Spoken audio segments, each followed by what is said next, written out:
Welcome back. My name is Matt Reiners, and I'm the co-founder of Eversound, a company dedicated to improving quality of life for older adults by giving them the gift of hearing. Today, I'm joined by Avi Friedman, the COO of Link Home Therapy. Avi holds his Doctor of Physical Therapy. In addition to Link Home Therapy, Avi is also an Adjunct Professor, helping to teach the next generation. My paths crossed with Avi on the conference circuit and talk about a down-to-earth, overall good person, that it was an honor and a privilege to bring him on here today. So thanks for joining me today, Avi. Of course. Thank you for having me. I'm excited. So let's get to the most important question first. You're passionate about coffee. How do you take it, and what have you learned about it? You know, shockingly enough, I'm not holding a cup of coffee right now because I am kind of obsessed with that. How do I take it? Well, there's a pre and post story to this, and I don't want to hog the entire conversation, but just 30, 60 seconds real quick. So the pre version is I did not like coffee until I was in college. And at that point, you know, with the all-nighters and studying and things like that, just got hooked on Starbucks. And that's when the addiction began. After that, kind of got hooked on pour-overs. But anyway, now my 10-year wedding anniversary gift was this espresso machine. And every now and then I'll be watching some show or movie and I'll be like, oh, that's the machine that she bought me. I'll see it in the background on the counter. And it's awesome. So it grinds the beans fresh and, you know, fresh shot up espresso in the morning. And that's my go-to. I'll mix it up sometimes with a pour over, but I'm typically having, you know, some espresso, iced, typically, but sometimes hot latte. And yeah, that's what keeps me going. What about you, Matt? What do you have? Yeah, so like you, my addiction definitely started around college, but for me, I just drink it black ice. That's it. And I just purely drink it for the caffeine. I've definitely have acquired the taste, but yeah, I'll drink black iced coffee all Cold day, brew? every day. Could be cold brew, just could be iced coffee. What I typically do is just brew a pot before I go to sleep and put it in the fridge overnight, and then just come in and it's ready to rock and roll. And so, Avi, as we, you know, obviously you've got your doctorate in physical therapy. What have you experienced or really observed with therapy within senior living? Good question. It's the Wild West in a certain regard. And I don't mean that in a bad way. I mean, a lot of communities and providers have amazing companies in place, amazing systems, but I would say that there's not a ton of uniformity.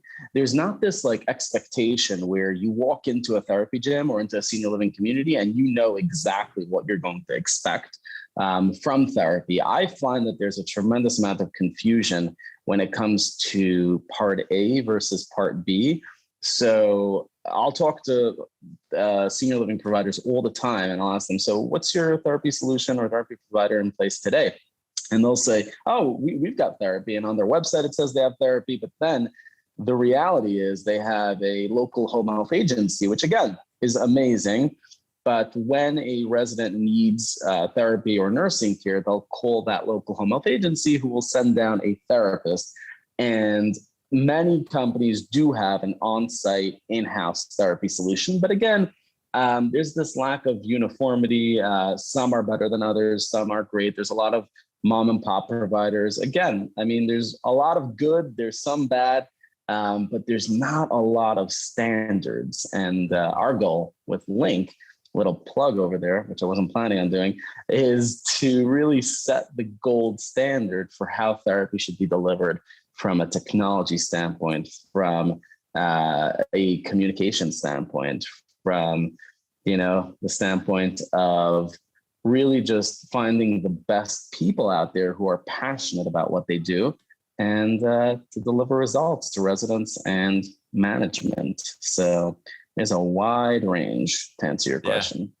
No, yeah, it definitely seems like it's definitely, I think across senior living, it's hard to standardize a lot of things. And the therapy side definitely feels like that because each company is a little bit different. I imagine each therapist does it a little bit different. There isn't that kind of standard process or really just setting the residents up for success. So it could be very different experiences depending on the day of the week or even, you know, what city or town you're in.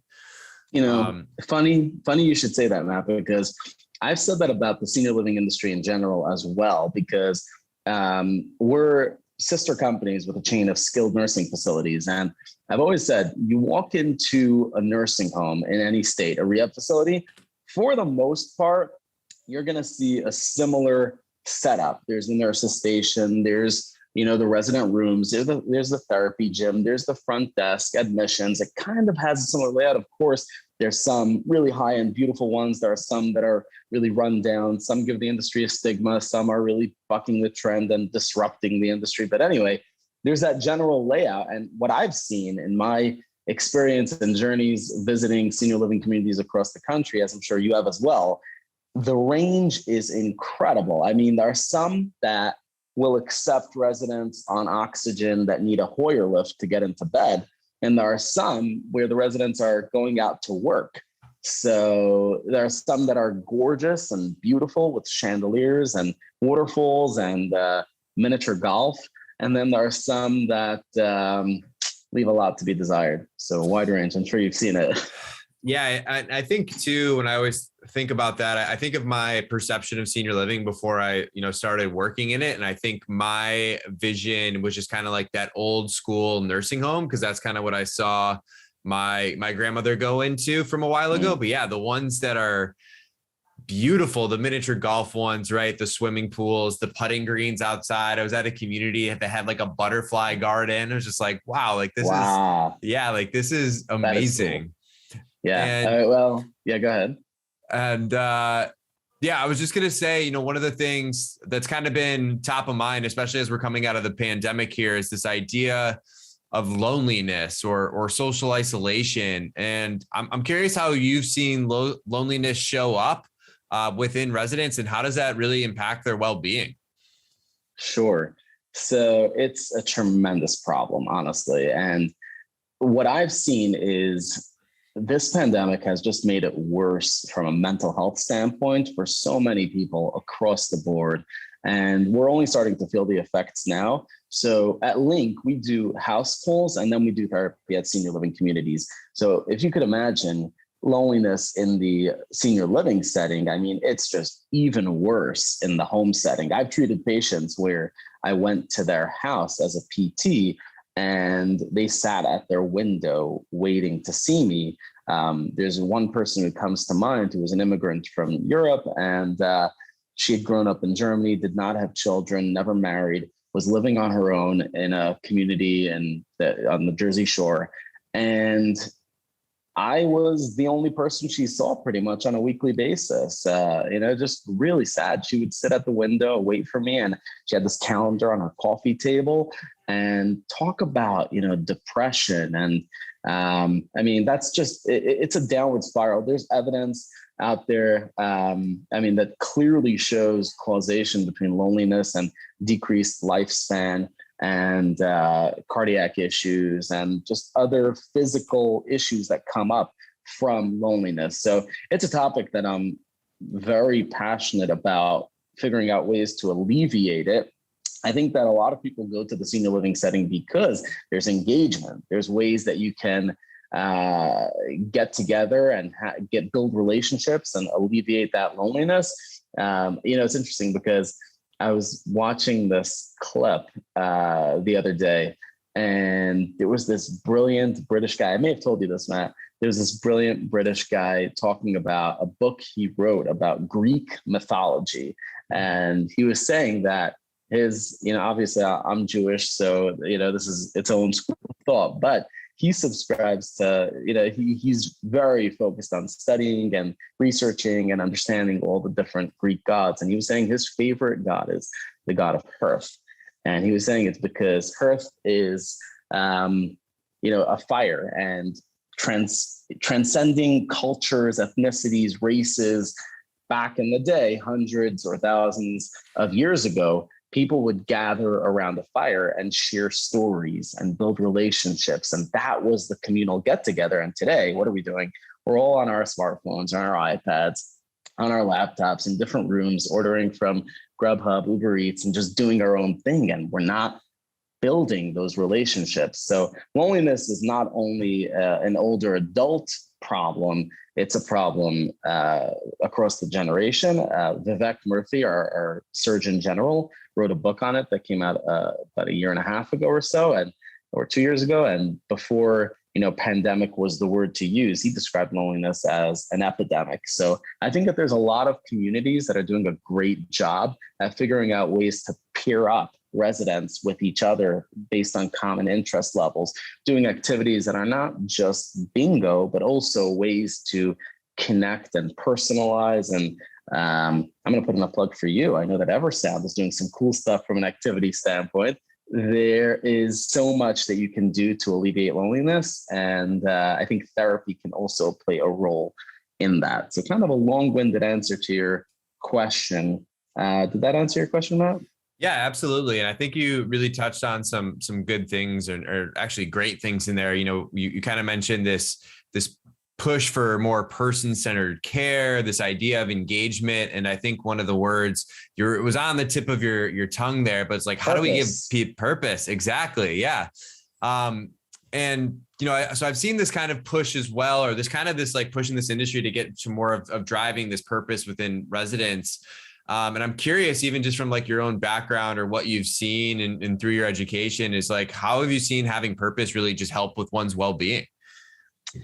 I think it's everything. So what is purpose? Let's first kind of define what the word is, because I think it's become such a buzzword that people throw out the word, but don't necessarily fully understand the meaning. So to me, purpose is meaning, but it's also a reason to do something, a reason to live. So before we hopped on this conversation, on this call, our purpose was, we knew that we're gearing up to have this conversation, and I was excited. And, that gave us a reason to spend this time together. But there's obviously higher levels and more basic, lower levels. But at its very core, when you think about the day-to-day life of an older adult, and perhaps their children have moved away and they get to see them only on holidays, and perhaps a spouse or a loved one has passed on. Perhaps they had a hobby like golf or fishing that they can't do anymore for various reasons. What gives them a reason to get out of bed every morning? What gives them that sense of purpose, that reason to continue to move on? And I think that it's so important. It's incumbent on us as people in this industry, whether it's operators, whether it's vendors, management teams, to really create that standard that we talked about before of how can we infuse purpose into everything that we do? How can we give these older adults a reason to get out of bed every day? And it shouldn't just be for the food or the interactions or the fun activity. It should be personalized. I mean, that's really the gold standard. So how do you personalize it? I'll give you an example of an awesome community in Colorado that I visited not far from Vail. And this community had some awesome programming. So first of all, they had this executive desk that I walked by, and I was like, what's this executive desk kind of doing, in this alcove off of the hallway? And the CEO who I was walking with said, oh, that's for a resident of ours that was the CEO or COO of a newspaper, and he's suffering from Alzheimer's, but he needs to have his desk where he gets his mail, and he gets to open his mail and sign off on documents. And every morning after his coffee, breakfast in the morning, he's at his desk, and, he's not actively obviously running that newspaper today, but that gave him a drive to get out of bed every morning. And I didn't see the guy, but I would imagine that he came dressed with, a pressed shirt and perhaps a jacket or nice shoes, because that was his drive. And two other examples that kind of blew my mind in that community. I'll tell you some other cool stuff about that community in a sec, but they also had this little sign next to a residence room with a bar, like a wooden pole bar drilled into the wall, and it said Mimi's Ballet. And I was blown away that this resident, also it was a memory care, so she was suffering from memory loss, and she gave a daily ballet class because she had previously been a ballet dancer, And it blew my mind. I was like, this is incredible. Imagine every resident coming into a community and doing some sort of assessment. Like, what was your former, and there are some companies that are already driving this forward, utilizing technology to implement this as part of the admission process. What was your favorite sports team, hobby, genre of music, TV show, movie? I mean, occupation. There's so much that can be incorporated. And then there's figuring out how to personalize the activities calendar or anything you can do for this resident. But then there's also pairing them up with other residents that have the same interests and maybe forming clubs and activities geared around that togetherness. And then the other example, again, at this community, and there's so many awesome examples in communities, but this one comes to mind, was they had a rancher. And I saw this guy, he was walking around and he looked exactly the way you would expect a rancher to look. He had this big cowboy hat, big belt buckle, and and in this little room, they filled with activity supplies, they had a rocking horse, and on the rocking horse was this oversized real saddle. And I would imagine that the family subsidized the cost of this, because I can't imagine that being cheap. But every day, this rancher oils his saddle and works on the saddle and adjusts the straps. And again, that is his sense of purpose. They also had this really cool winemaking program where their chef, the cook over there, the dining director, whoever it was, had experience making wines, and residents made wines and they bottled them. And when I left the community, they actually gave me a bottle of wine that was made by the residents. So some cool stuff out there. What have you seen? What are some cool stuff that you've seen at communities across the country? Yeah. So I think when you think about giving residents purpose, I always reflect on this story I heard from an administrator where he had told us it kind of changed his entire perception of how we looked at as residents, where they were doing a fundraiser for a local food bank. And one of the residents who was there was usually pretty not involved a lot. She wouldn't really go to the program. She really wouldn't go to anything.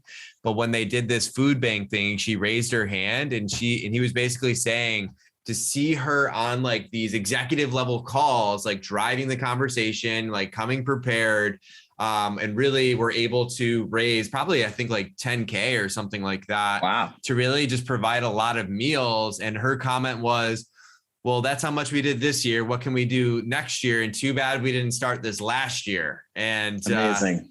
And it just really changed his view of like what was really the capabilities, and really trying to like give purpose to these residents and really trying to make sure that they're going above and beyond.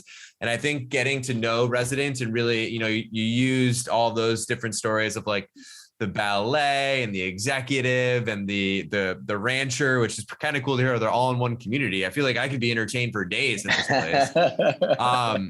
We should go there together. Maybe we can swap coffee there.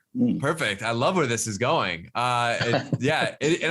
It's really cool to see like more and more communities really embracing, right, this person-centered approach and getting to know residents for who they were. I think, unfortunately, we kind of have this in our mindset of, well, their life starts when they move in. Like, no, they've been doing other things for 70, 80 years. And there's just so much experience and like wealth of knowledge and just like so much. I'm always just blown away by like, when I walk in, they're like, oh, they're a former Brown professor, or they used to do this. And it's just like amazing to hear some of the stories within these communities and taking it the next step and like giving them those more purposeful events or activities, or wine and sip, wine and paint, learning about stuff rather than just getting away from like some of the more things that might be seen as like ageist now.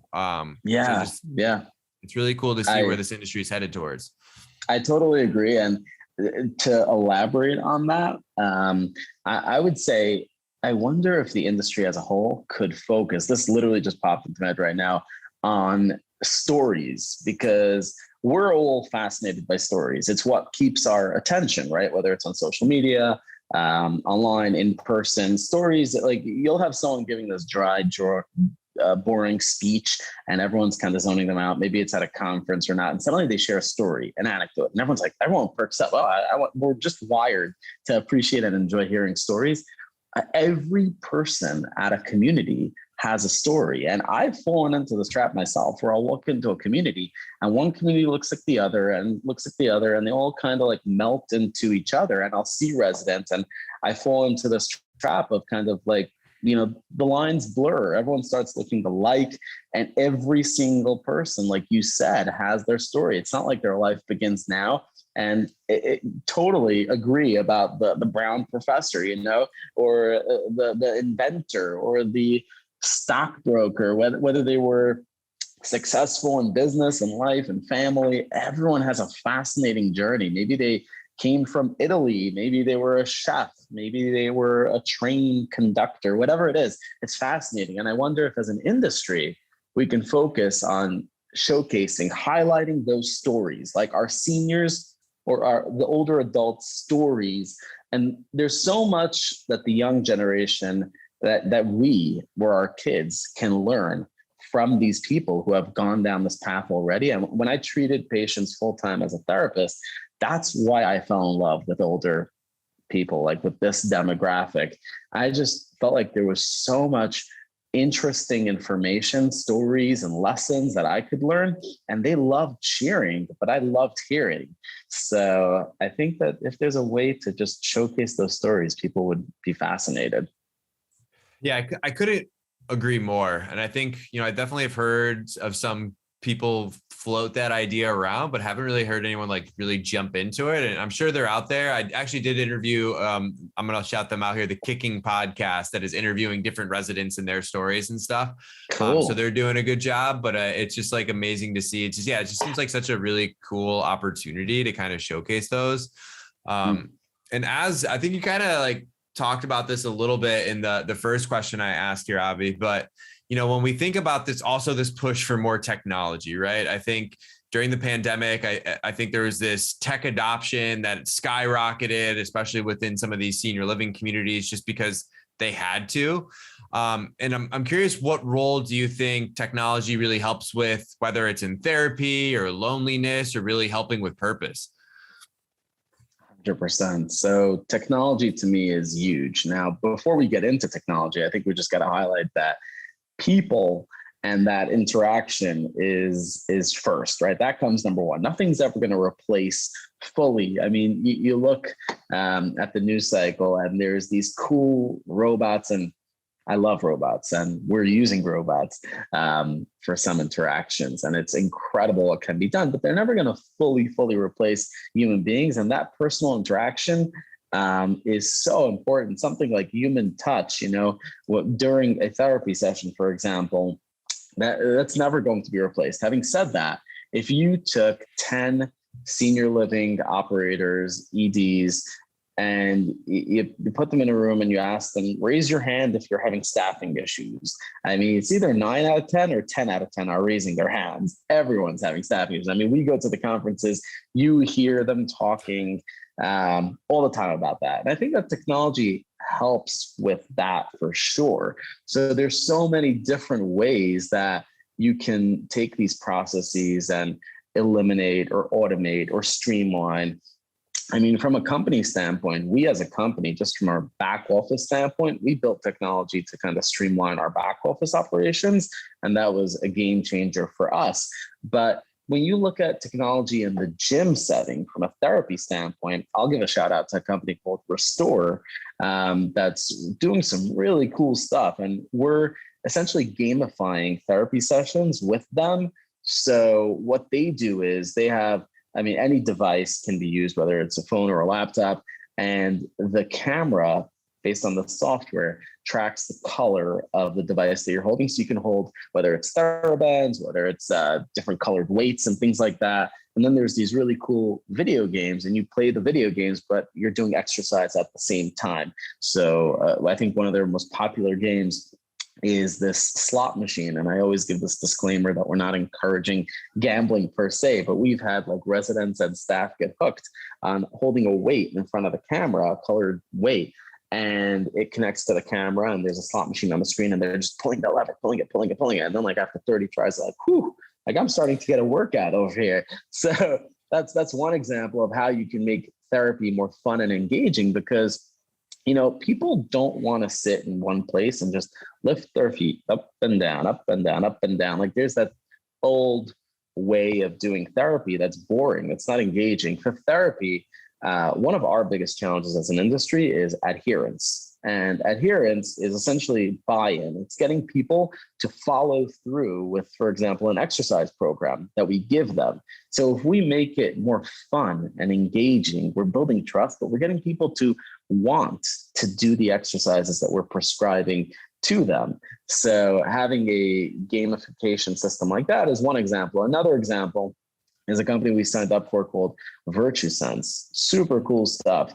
I see you nodding, so I'm assuming you're familiar with it. Did you feature them? Did someone talk about it on the podcast yet? They have not. No, you're the first. Okay. Oh, cool. So Virtue Sense is this really cool tech. It's hardware. It's a cool camera that captures a video of someone walking in front of it.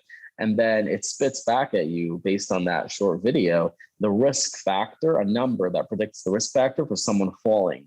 And there's just that number that you can trend over time to be proactive about potentially providing therapy if someone's at risk for falling.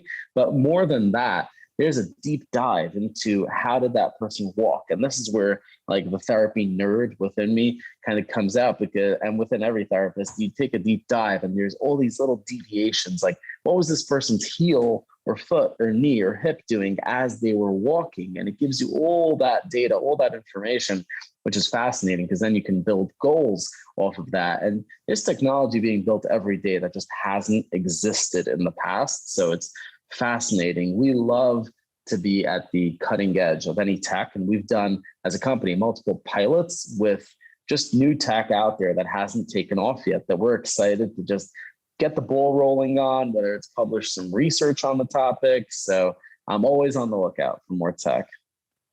Love it. Yeah, I think technology is the future, right? And it's not there to reduce the human touch or even take it away, but just to make it that much more efficient and effective, and really allowing to scale it up that much faster. And my last question here for you, Avi, and I always love it to ask it to everybody, but if you could give other senior living providers or just the industry as a whole 3 guiding principles as they think into the future, what would you say? Can it be 3 words? It can be 3 words. Well, who am I, right? Like, who am I to kind of tell you what to do? You guys are doing an amazing job. You know what I'm saying? I would just look at our core values that we have and that we're trying to really push forward as a company from within.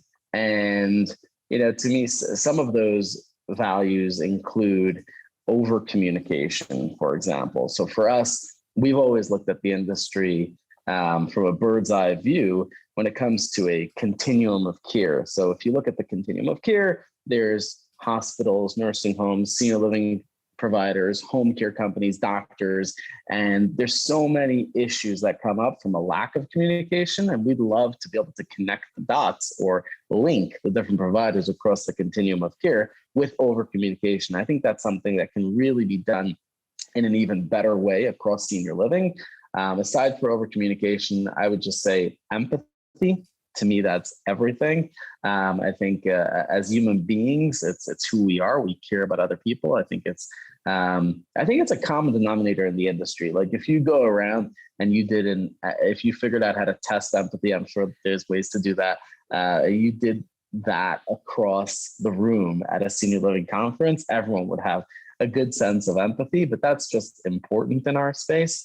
And I think passion, kind of generic, those answers. I'm sure people have said all 3 in the past, but I would say maybe over communication, empathy, and passion. You want people who give it their all, who just have a zest and a real fire for what they do. And, I think all 3 of those describe you. So look at that, Matt. You check off those boxes. Coffee gets the majority of the credit. So, but thank you, Avi. I appreciate that. Sure. But Avi, I just want to thank you for coming on. I know our listeners will get a lot out of this, and I'll link to you in the comments. So if people want to get in contact with you, they'll know where to reach out. Awesome. Thanks for having me. It's been fun.